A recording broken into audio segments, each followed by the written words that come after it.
Of all the materials in the world, gemstones are arguably the ones that fascinate humanity the most.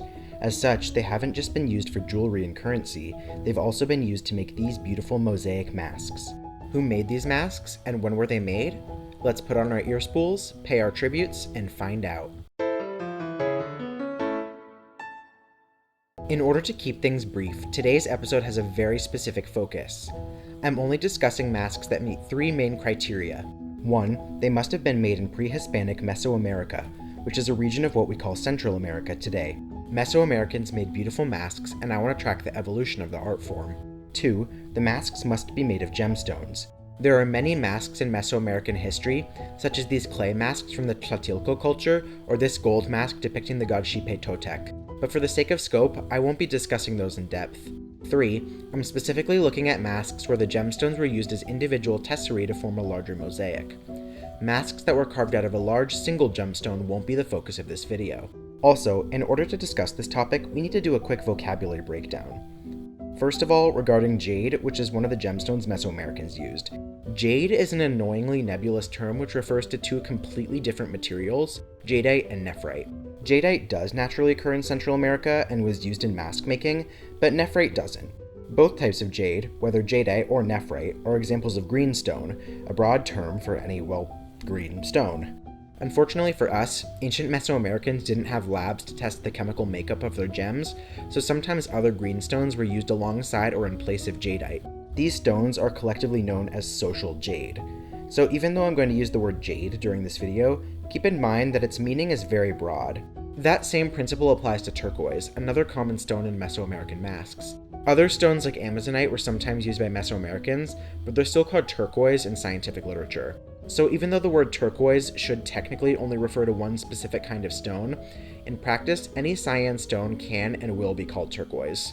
Second, because I'm discussing Mesoamerica in this video, I'll be using the terms pre-classic, classic, and post-classic a lot, and we need to define them. Historians center the timeline of Mesoamerica around a so-called classic period, which spanned from roughly 250 CE to 900 CE. The classic period is so named because it's when various Maya societies were at their height. At the end of this period, many Maya city-states were abandoned and their populations shifted north. There were still a lot of Maya people after the Classic period, and even today, but the Classic period was the cultural zenith. What about the other periods? During the post-Classic period, the Aztec Empire arose as a major regional power, and it remained powerful until the arrival of Spaniards in the 16th century. The pre-Classic period was marked by the cultural influence of the Olmecs. That being said, it's a huge oversimplification to define any one period by any one ethnic group. Mesoamerica is very diverse, and at any given time, there were various different cultures. So, with that vocabulary lesson out of the way, let's look at a few masks in chronological order and see what we can learn about the art form's evolution and cultural significance. The oldest example of a mosaic mask that I could find comes from about 800 BCE. It's made of wood, with a few jade tesserae near the jaw. I've seen sources claiming that the mask is from Guerrero and that it's of Olmec origin. However, the American Museum of Natural History, where it's stored, has no such claims on its website. If the mask is Olmec, then the design is certainly unique. I personally couldn't find any other examples of Olmec mosaic masks. Instead, Olmec masks were usually carved out of single blocks of stone. Even though Olmec masks don't fit my self-imposed criteria, I do want to take a moment to talk about them because the Olmec culture was really influential to later cultures, and you can draw a line from their art to art made by other Mesoamericans. The first important thing to note about Olmec masks is that they were often made of greenstone. Green was so important because it was symbolically associated with water and the staple crop maize. Maize appeared in Olmec art in various forms. For example, this cleft that commonly appears in the forehead of Olmec masks is thought to sometimes represent sprouting maize. Similarly, the Olmecs made ceremonial objects archaeologists call celts, which were shaped like ears of corn. Olmecs depicted their gods wearing these celts. One thing to note, though, is that despite the way maize and the color green were related, the jade in Olmec masks wasn't always green. The Olmecs also sometimes use blue jade, called Olmec blue in modern parlance. The use of blue as a symbolic color for water would eventually re-emerge during the post-classic period. With all that said, I personally wonder if the tesserae on this mask from Guerrero were added at a later date by another culture. Now, it's definitely possible that the Olmecs were the ones to make the mask a mosaic. After all, the Olmecs did make greenstone mosaics. The serpentine pavement at Venta is a great example. It's just that this is the only example of an Olmec mosaic mask that I've seen, and later Mesoamerican cultures were known to repurpose their predecessors' art objects. The next two masks I want to discuss come from Tecalic in Guatemala. This site is of historical importance because it has markers of both Olmec and Maya culture, and is therefore a good representation of how the Olmecs influenced the pre-classic Maya. The masquettes come from the tomb of a royal nicknamed the Vulture Lord by scientists. They date from about 700 to 400 BCE, making them some of the earliest known Maya jade mosaics. Most other Maya mosaic masks date from the classic period, at least 600 years later. It's unsurprising that the masks are made of jade. Like the Olmecs, the Maya and Zapotecs ascribed positive symbolism to jade and the color green. Often, the dead were buried with a jade bead in their mouth. What's also interesting about these masquettes is that they're somewhat different from later styles. Yes, they're technically mosaics, but they're made up of only a few relatively large tesserae. The tesserae are also carved into specific shapes befitting the body parts of the masquettes. Although some later masks do retain this style, many others have smaller, more random tesserae. Also, while many later masks leave the tesserae themselves unadorned, the tesserae on these masquettes are carved with additional details. The next mask I want to discuss, made around the turn of the millennium, comes from the city of Monte Albán. Monte Albán was the capital of a Zapotec empire that formed around the end of the pre-classic period. Like the masquettes in the Tomb of the Vulture Lord, this mask is made of jade, and the tesserae are large and sculptural with additional carved details. The mask depicts a bat god, a common feature of Mesoamerican religions. It's a good example of how Mesoamerican masks were often associated with some sort of religious symbolism. Also notable about this mask is the use of seashells to represent the teeth in scleri. Using shells as gemstones was common in Mesoamerica, and we'll see the practice more as this list goes on. Since we're getting into the classic period now, we'll also start to see more jade mosaic masks made by the Zapotecs and especially the Maya. Before we move on to those though, I want to talk about two other masks, starting with this one from around the year 400 CE. The exact origins of this mask are unknown, but it's widely believed that it came from Rio Azul, Guatemala. It's mostly made of a solid piece of fuchsite, and therefore almost doesn't qualify as a mosaic, but there are a few inlays around the eyes and mouth, so I think it technically counts. The reason I choose to bring up this mask in particular is because it's a good segue into discussing art trafficking. This artifact was probably a funerary mask looted from the tomb of the King Sakbalam in the 1970s, eventually making its way to Spain a few decades later. However, because it passed through the United States, Switzerland, and Germany first, Spain denied Guatemala's legal claims to the mask, citing lack of jurisdiction. After the mask's brief reappearance, it disappeared again, and its current whereabouts are unknown. The mask is an example of the unfortunately very common practice of less than scrupulous buyers and sellers in the antiquities trade. The other mask I want to talk about before we move on to a million Maya jades is this mask made of spondylus shell. Like I said, shell was a popular jewelry material, particularly spondylus because of its bright color. The mask must have been expensive in its time, as it's from Teotihuacan, far from the Pacific coast where spondylus is found. Teotihuacan has an interesting place in Mesoamerican history. The city was established around the end of the pre-classic period, though this mask dates from well into the classic. The city was a major power for centuries until its eventual downfall and repopulation by the Aztecs. During its height, Teotihuacan was a multi-ethnic place with its own unique culture. Masks from the city are recognizable by their broad, square foreheads and horizontal eyes. This mask shares those characteristics. Let's look at the Teotihuacano style and some other examples. Both of these masks were made by Teotihuacanos but repurposed during the post-classic period. The greenstone one was used as an offering in El Templo Mayor, aka the main temple of the Aztec capital Tenochtitlan. The other was used in a burial. Originally, it wasn't a mosaic at all, but Amazonite tesserae were added to it. Side note, when I see people discuss this mask, they almost never mention that the tesserae were added at a later date, and it drives me crazy. It's so misleading. Anyway, with all that out of the way, we can finally talk in earnest about classic Maya jade, starting with these masks.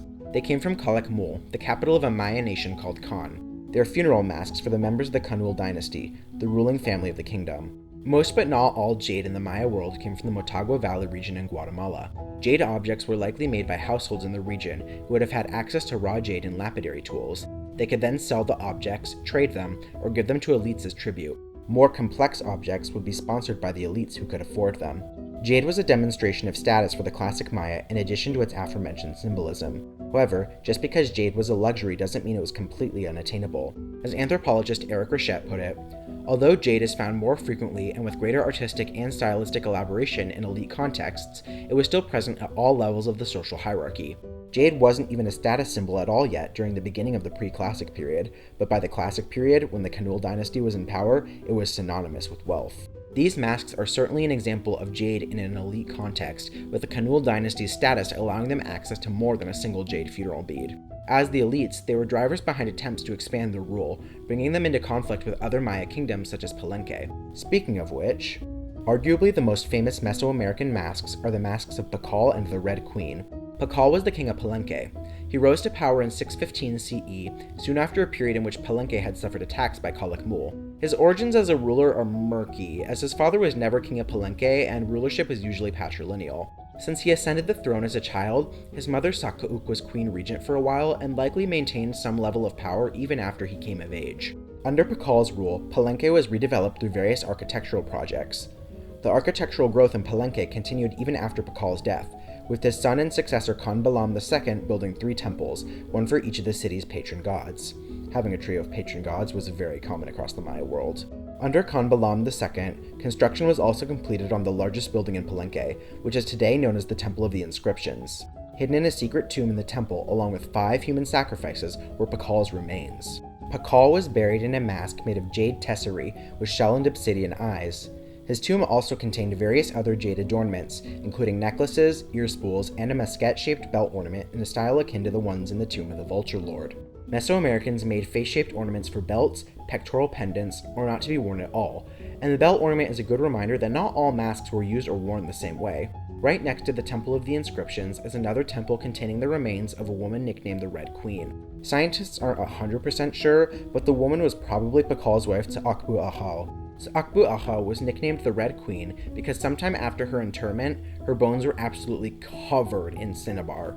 Using cinnabar to color human remains was a common Mesoamerican funeral practice, though the Red Queen's burial was particularly striking. Powdered pigment was often used in mask making too, serving as an additional decoration or as a guideline for where tesserae should be attached to the base mask with resin. In addition to cinnabar, the Red Queen's corpse wore a funeral mask made of malachite, obsidian, and limestone. She was also buried with various wealth items, most interesting of which to me personally are 2 human sacrifices and this spondylus shell containing a tiny limestone figurine. Mask making as a practice continued through the end of the Classic period, but the next mask I want to discuss is this post-Classic one housed in the Dumbarton Oaks Museum, dating from about 1200 CE or later. You'll immediately notice that compared to the masks we've looked at so far, it's very blue. That's because even though the mask does have some jadeite tesserae, a lot of the tesserae are turquoise instead. Why? As art historian Kim Richter put it, jadeite exploitation in the Motagua River region diminished during the late Classic period due to the political upheaval among Maya city-states in the Petén region. Basically, since the Maya moved north away from the Motagua River, the jade industry effectively vanished. This not only made jade even more rare and valuable, but it meant new gems had to fill the demand for mask materials. This mask is the only example of a Maya mosaic that I could find from the post-Classic period. From now on, we'll be looking exclusively at art from the Mixtecs and Aztecs, who embraced this new blue style. Before we look at those masks though, I want to go more into the history of this particular piece. According to historians Michael Coe and Karl Meyer, who related the same story from art collector Josue Science, the story of its origin is as follows. An anonymous person called Science on the phone, instructing him to take a plane to a secret location in Mexico. There, Science was shown the mask and pressured into buying it, along with other treasures including the Maya Codex of Mexico. Besides its strange origins and the fact that it's a post-Classic Maya mosaic and therefore extremely rare, the mask is also unique for its use of tortoiseshell details. It also most likely had a beard at some point, now missing. The mask probably represents the Maya sun deity Ki'inich Aho. Although the mask is believed to be authentic and not a forgery, the fact that its origins are so shady is pretty objectively frustrating. If it truly is of Maya origin, then not knowing exactly where it came from robs the world of more knowledge about Maya art during the post-Classic period. Anyway, rant over. Now we can talk about post-Classic turquoise masks in general, and there's a lot of them. But where did the turquoise in the masks come from? The previous scientific consensus was that the turquoise originated in the American Southwest and arrived in Mesoamerica via trade. However, modern chemical analyses have made this theory far less popular. Although there were trade routes between the two regions, the turquoise most likely originated locally. We've also got to establish who is making these masks, which is more complicated than it might seem. Remember, at this point in history, the Aztec Empire was a major regional power, and it was, well, an empire. As empires do, it absorbed various other cultures. Turquoise mosaics like these were a craft most associated with the Mixtecs, many of whom had their homelands conquered by the Aztecs. They therefore had to pay tributes, including wealth objects such as turquoise. We know this because there are images of turquoise in the Codex Mendoza, a record of what places the empire had conquered and what tributes had to be paid. With all of this in mind, it's hard to say whether these masks should be called Mixtec or Aztec, and so historians often refer to them as Mixtec Aztec instead. This mask in particular is another great example of cultural muddiness. It came from Zaachila, the post-classic Zapotec capital. However, Zaachila was conquered by the Mixtecs and the Aztecs. So again, who do you say made it? Besides serving as a tribute good, turquoise masks, and even just plain turquoise itself, had a spiritual role in Aztec society. Turquoise had taken on a lot of the same symbolic significance as jade, and priests wore the masks in order to represent gods. In general, masks tended to have some sort of spiritual purpose. For example, this mask may have been worn by a priest to represent the rain god Tlaloc, and this one the fire god Xiuhtecuhtli or sun god Nanahuatzin. Masks didn't even have to be worn, they could have just been made as offerings to the gods. Human remains were sometimes used as masks too. Victims were captured during war, then sacrificed. Their skulls were turned into art objects, such as this mask resembling the god's smoking mirror. Despite their grisliness, the skulls are very beautiful, even incorporating metallic elements like pyrite and gold. But skulls weren't the only human parts used in masks. Warriors would sometimes cut off the faces of their enemies, cure them, and then wear or display them to celebrate military victory. These skins, unlike the skulls, were not turned into mosaics. There's one last group of masks I want to talk about, which I put here at the end because one of them may have been made after the arrival of Spaniards in Central America. After all, culture didn't just stop when the Aztec Empire fell to Spain in 1521. This possibly post-classic mask was made of alabaster and turquoise on a wood base. Carbon dating of the wood indicates it may have been carved as late as the 17th century. The mask came from a cave on the border of the Mexican states of Puebla and Oaxaca. This area is known for having its own specific subtype of masks, all recovered from caves. One of the caves in this region, the cave of Santa Ana Tenochtitlán, is believed to have been a hiding place for ceremonial objects during the Conquista. Unfortunately, most of the cave masks in the Puebla-Oaxaca region were not found by archaeologists, and were therefore scattered to the wind by shady dealers like the Marin Gallery, robbing us of more information about the provenance. Still, I'm fascinated by how this one relatively small geographic area formed its own particular style. Even without knowing these masks came from the same location, just comparing them visually makes it obvious they're related. Since we're now in the Hispanic period, that brings us to the end of the mask discussion. Are there any particular pieces you wanted me to talk about that I didn't? Which mask that I did talk about was your favorite? Let me know in the comments. This episode's charity shoutout is the Mines Advisory Group, a global humanitarian and advocacy organization that finds, removes, and destroys landmines, cluster munitions, and unexploded bombs from places affected by conflict. The MAG works to educate children in Myanmar about how to recognize explosives they might encounter. I chose this charity because the global jadeite industry funds conflict in Myanmar, and supporting the MAG is a great way to help reduce the impact of war. Boycotting jadeite is, of course, another. A link to donate to the MAG is in the description.